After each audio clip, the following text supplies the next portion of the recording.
Ooh. Welcome everyone. So this event is part of Black History Month, and as we know, the theme for this year's Black History Month is celebrating our sisters. So I have my two sisters here, whom I'll be introducing shortly. But to start with, let me introduce myself. My name is Lorraine Masia Mponela. I'm originally from Malawi, but I live here in Coventry now. I'm the author of I Was Not Born a Sad Poet, which is a book that gives a voice to asylum seekers. I was in the asylum system for many years, but thankfully I have refugee status now, but I continue to do this work. So this evening, this session will be celebrating ourselves, celebrating my sisters who are with me here online, and celebrating all women around the world. So yeah, without much further ado, I want to briefly introduce one of my sisters, Farisai Joy Dema. Farisai is award-winning published author of a book called Healed, Road to Recovery. I will let her introduce herself. So please, Farisai, you're welcome. Greetings, good people. Greetings, my two sisters.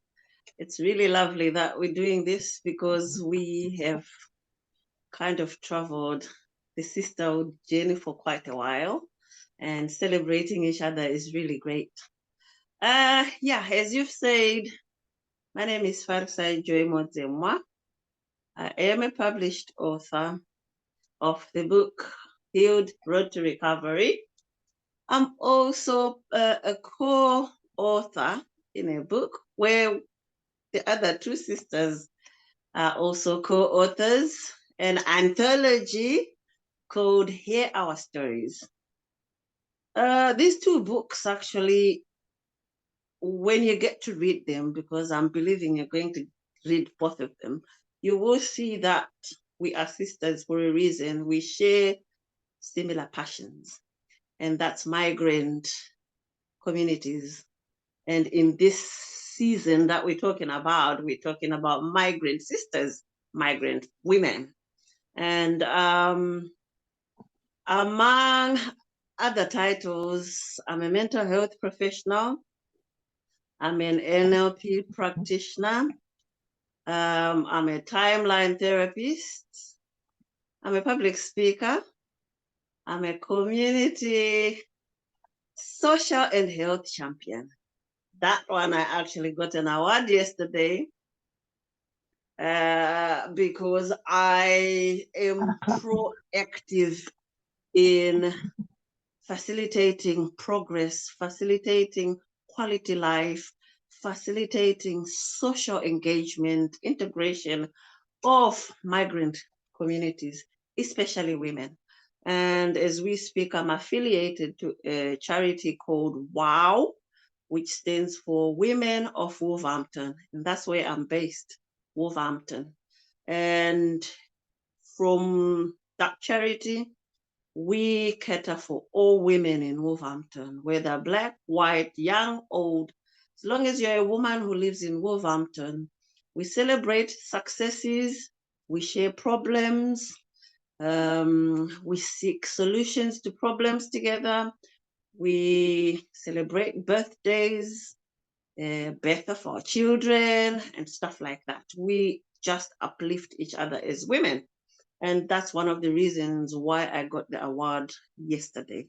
It was a surprise that I was not expecting it, but hey, there you go. So yeah, I'm excited that today we are actually doing this to celebrate each other. Thank you. Thank you so much. So now I'll also bring in my other sister, Althia. So Althia, to also introduce herself, but in short, Althia Barnett is a mother, a grandmother, and an author of the book Bouncy the Bumblebee. So, Althia, can you tell us more about yourself? Who are you and why this book? Hi, my sisters. You know, I love you both dearly, and I enjoy this journey that we go on each time we meet, whether in person or online. I do enjoy this journey. I am originally from Jamaica, and I am a mother of many children and grandchildren. So I see different characters in my children. Well, the book, I am an author. I'm health and social care worker, and at the moment I'm studying health and social care in university. I I wear many hats. So, yeah, I wear many hats because I make soap and I sell candles and candle holders and different things. Things, that uplift women because we need to uplift each other. Yeah, and now the book, I had a dream that there were some bees floating about in the garden, and one bee went to look for the others and saw them sleeping and thought they were intoxicated or something. But I couldn't use the word intoxicated or drunk in children's book. And in the dream it said, "Oh, this it's a book." And yeah, I've been trying for years to get the book together. But when I joined the group, that's when I realized I can write my book.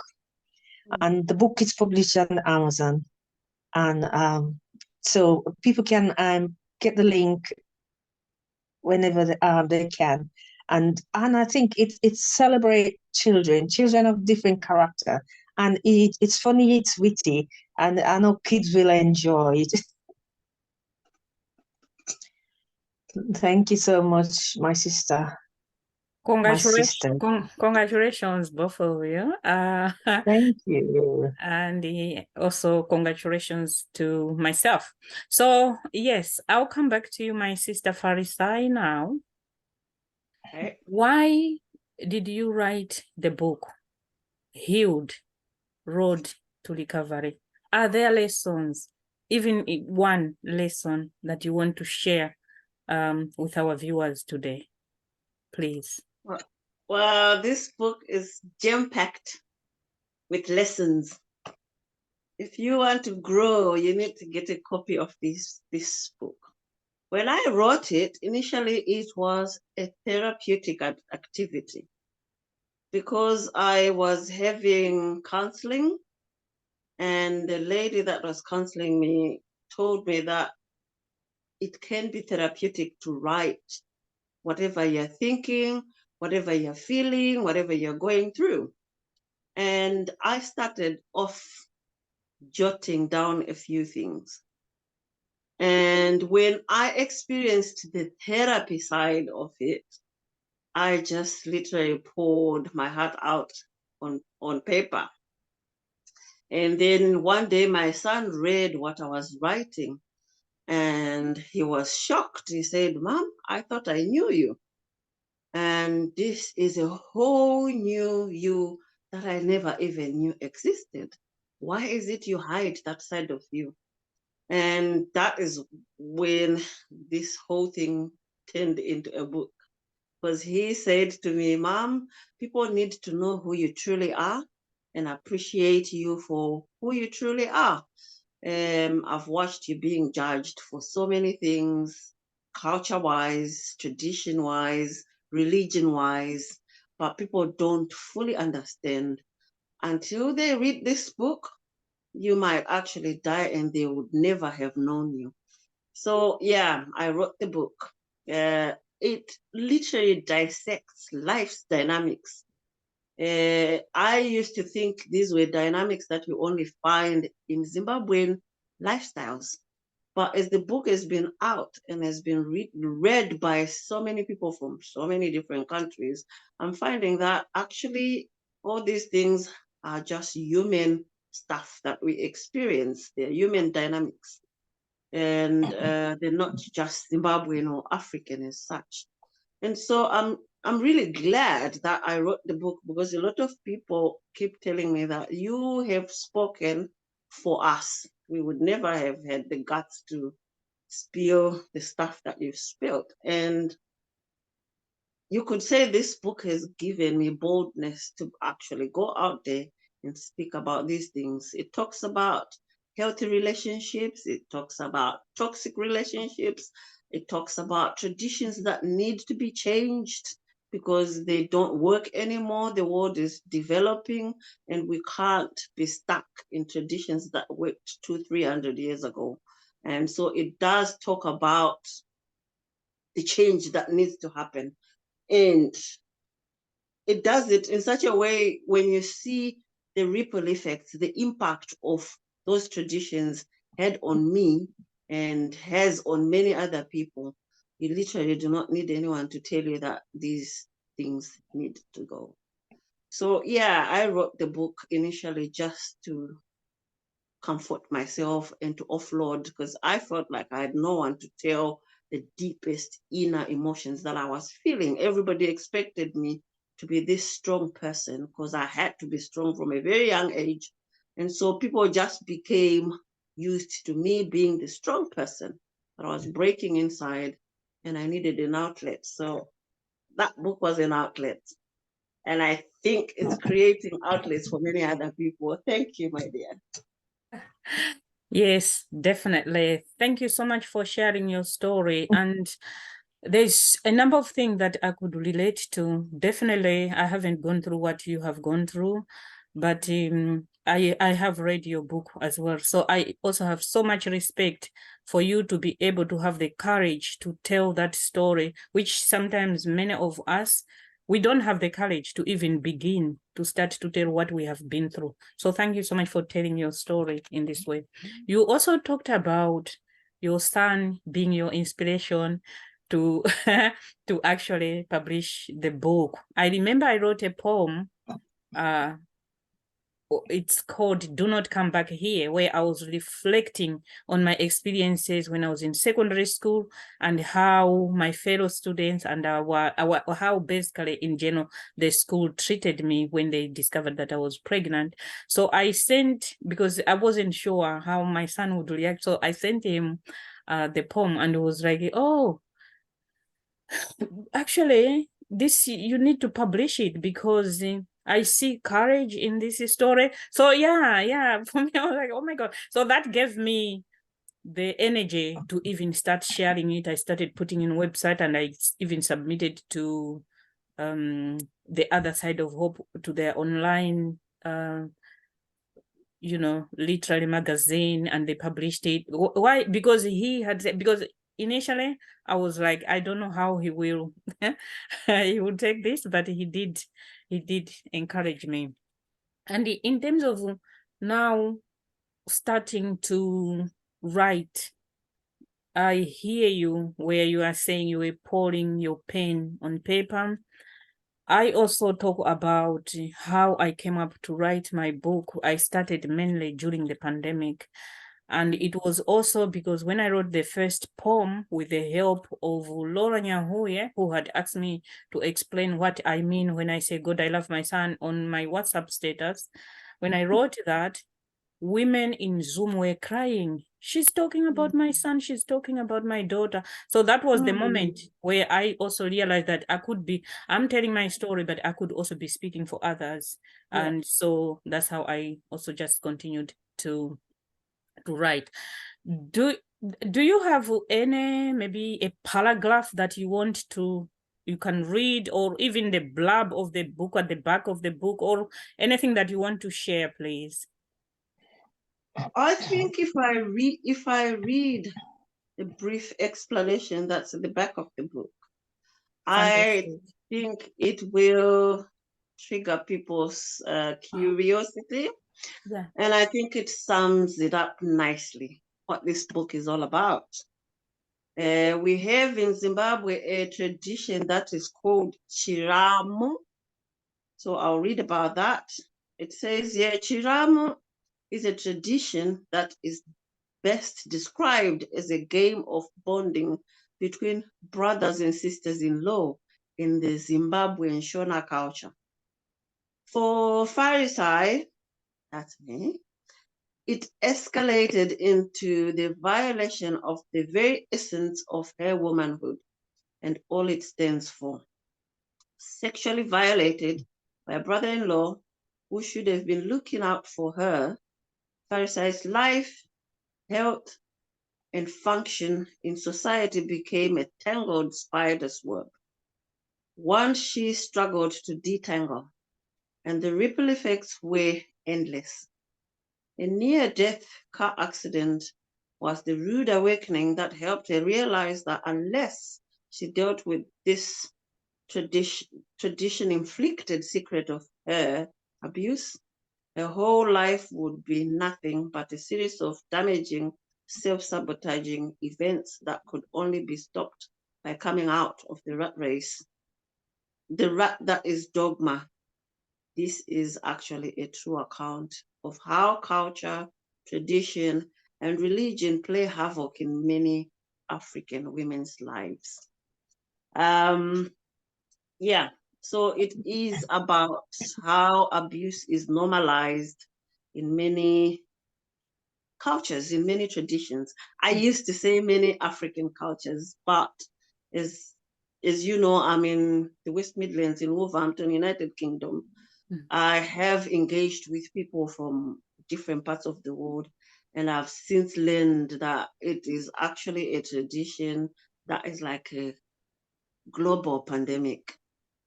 Every tradition I've spoken to, they all do the same thing. They want to hide that sexual abuse has happened. It's taboo to talk about it. They would rather talk about the weather, about anything on this planet, but talk about sexual violation. But I think it should be spoken about. And I think lived life experience stories carry that emotion that should trigger people to think twice before they embark in the act or before they choose to ignore it, push it under the carpet. And, you know, that's basically what the book is really about. I mean, it talks about all sorts of other things in life that we experience, but from the perspective of how they are impacted by just that one experience, everything else gets impacted and you become a totally different person to the real person that you're supposed to be. So, yeah. Wow. Thank you. Thank you so much for sharing that. Now I'm coming to you, my sister Althia. Oh, dear. Has your work been published anywhere else? And what is it about? Because the book that we talked about is a children's book. But Yeah, I also know that you are a writer, and yeah, but also maybe yeah. also reflect on the challenges in terms of publishing your work. Yeah.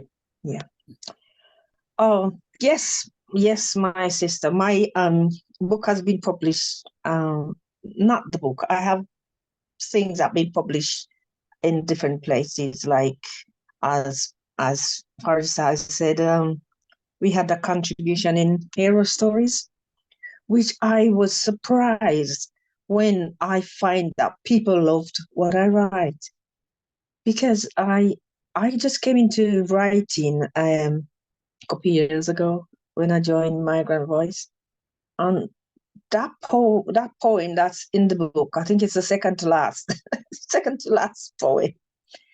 I really can't believe that people loved it, but it's a true thing, and we have to speak the truth, because that's how I felt when I left my children. That's how I felt when I was here, because no mother, people will just think you just up and migrate, especially when you have to leave your children behind. No mother in this world, I don't think, would want to leave their children and not see them grow up and not see them finish in school and go through high school. And I missed so much graduation when I was here, trying to get my leave to remain, that even my youngest child graduated without me being there before I get my and she was 3 when I left, and she graduated high school without me getting a chance to go. So on my it is not easy on people when they migration. And but we're coming back to the book publication. I think people should see the mistake I made. I didn't get my book proofread by anybody. There was one lady that helped me to edit it, and she was a teacher. And while I was working, she came to visit her mom, and I showed her the book, and she helped me to edit some of it. And that's the only edit to get. My daughter tried to edit it, but she couldn't edit from a distance. So that was another thing. You have to find editors, and it is and try not to just jump to the first thing that is. I think it was excitement and all that caused me to fall in the wrong, because Amazon didn't give me the proper guidance of how I should really publish my book. Yeah. Okay. So with your permission, can I read your poem from the book? Oh yes. Yeah. That you just published. Yeah. I'm trying to replace the pin. Okay. So the book where Althia, Farisai, myself, and other people contributed to, it's called Hear Our Stories. So I'm reading a poem called Fighting with My Conscience. Conscience. It's my conscience. Conscience. Okay. Conscience. Okay. Thank you. Althea Anson Barnett. Where I am from is bright and sunny. I have an intention, the intention to go somewhere far. But I'm fighting with my conscience. I have no money. The idea keeps nagging and nagging in my head. Oh my God, my children need schooling. I know, they must be fed.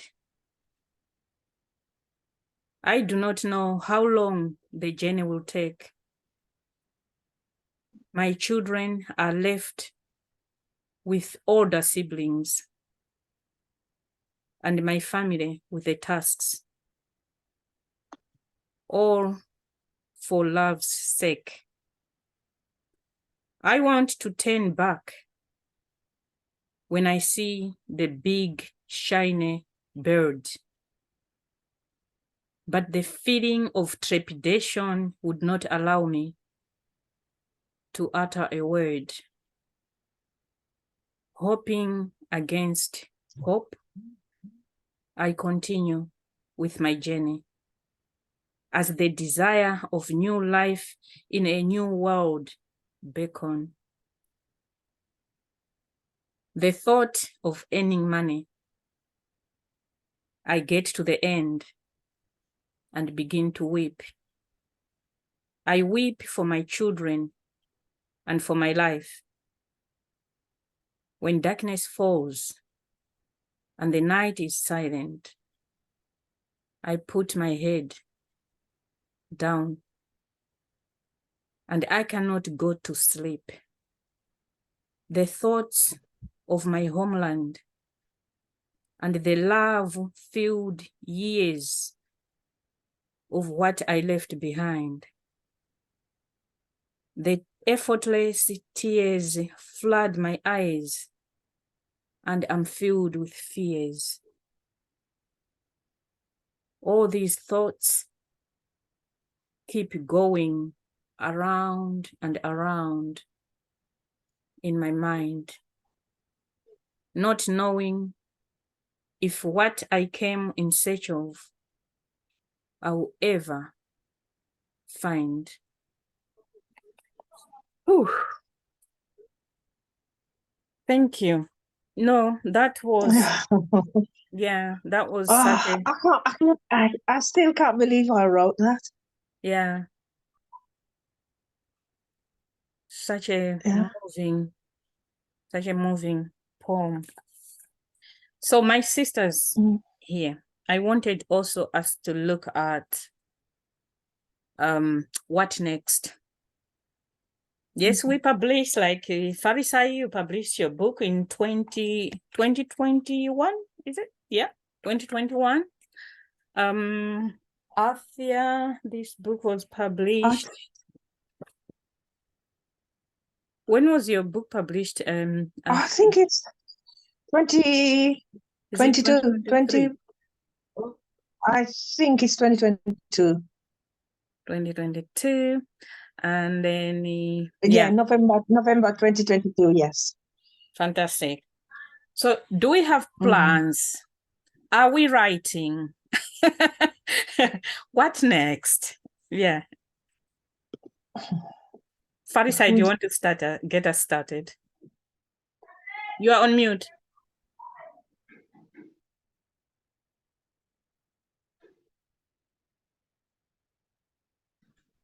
You are on mute, Fali. Yeah. Sorry. Oh, yeah. I was saying, yes, I am writing. I've written poetry that I've called Lost Conversations. That one is about the stuff that I would have wanted to talk about with specific people. So there's a few poems of conversations that I would have had with my dad had he lived long enough for me to be old enough to have a conversation with him. And there are some questions that I have that I wish I could ask him if he was alive right now. So a few of the poems are about that. They are like letters to my dad. And then there are a few that are conversations I feel I should have had with my son during the time that I was bitter, that me and his dad were no longer together and I was having to go the parenting journey on my own. And then there are also a couple of conversations that I should have had with him as an adult, but did not know how to have them because as a woman, some of these things, I feel they are male perspective and they should be spoken about with a male. But because I was a single mom, I had to make it up as I went. And of late, I've had conversations with his dad, and there are some perspectives that kind of are clear now from the conversations, from a man's perspective. So I have a few stuff that I say in the poems to my son. And then there are a few poems that are words stolen from my son. Like me, he used to jot things down.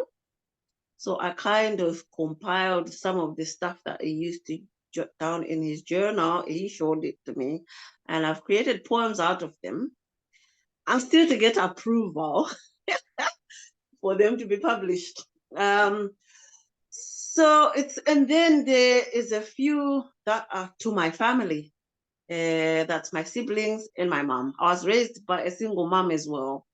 And there's kind of a balancing act there between me being a single mom and me having grown up in a single parented family. Yeah, so, and again, I have conversations with people as I write, and I'm also learning that these dynamics I literally believed were just my family dynamics are actually dynamics for a whole lot of many families as well. And I think in me writing these I call them lost conversations, because they are conversations that I should have had with specific people, but I didn't. So I'm having them in the form of poetry. I'm hoping that these people, those that are still with us, when they read the poetry, they can respond to me, to the stuff that I highlight in the poetry, and I might actually then do a follow-up book on the responses, provided I get the permission. That's the broad idea behind the poetry. And the other book that I'm writing, I've actually submitted the script in a competition. That one is called Beyond the Light at the End of the Tunnel. In brief, we always encourage each other that, oh, there's light at the end of the tunnel, be strong, there'll be light at the end of the tunnel, and stuff like that. But nobody actually ever talks about what exactly is in that light at the end of the tunnel, or what exactly lies beyond that light at the end of the tunnel. My personal experience is that I have actually reached these lights at the end of these tunnels. And so by saying there is more than one light, we always say there's light at the end of the tunnel as if there's only one tunnel. If you look at the book Healed, there are so many tunnels that I was in. And so many times people would say, oh, please be strong, don't give up, because there are times that I actually was giving up. Don't give up, there's light at the end of the tunnel. And I did see the light at the end of the tunnel, and I did enjoy it. But beyond that, I always found there are other tunnels. So what we should really be saying is, there are lights, but there is light at the end of the tunnel. There are lights at the end of channels, at the end of tunnels. Because in life, you face many tunnels. And so we should not mislead each other, because the first time I experienced the first light, I was so excited because I thought, this is it, I'm all sorted, no more troubles. But life is not like that. So I think with that book, I'm trying to get the message to people that, you know what, yes, continue to encourage me to wait for the light at the end of the tunnel, but also prepare me for all the other tunnels to come and the lights that come after. So I personally would say, each tunnel that you overcome makes you stronger. So it probably makes other tunnels a little bit easier to walk through, run through, drive through. I don't know how you go through your tunnels, but it helps. Each time you overcome, you become a stronger person. Yeah. And we should also continue to say, I'm there for you. Rather than just saying, there's light at the end of the tunnel, I always like to say, I'm there for you, whatever happens. That's what the other book is all about. So I've submitted it in a competition. We will know about the results in January, I think. So yeah, fingers crossed. Oh, we wish you all the luck. I'm sure you will get somewhere, because even if you don't win, you will have your book written. Yeah. You will have your book ready. So that's amazing. I can't wait to read both of your books, The Lost Conversations and Beyond the light at the end of the tunnel. Yeah, they are all deep. I would love to read those conversations, because I also have so many conversations with so many different people, conversations that will never take place. But yeah, Exactly. here we go. Okay, so Althia, do you have something to say, maybe in a minute or so? Yeah, I was saying, how can I walk in Farisai shoes? I think they would burn my toes and pinch me so hard.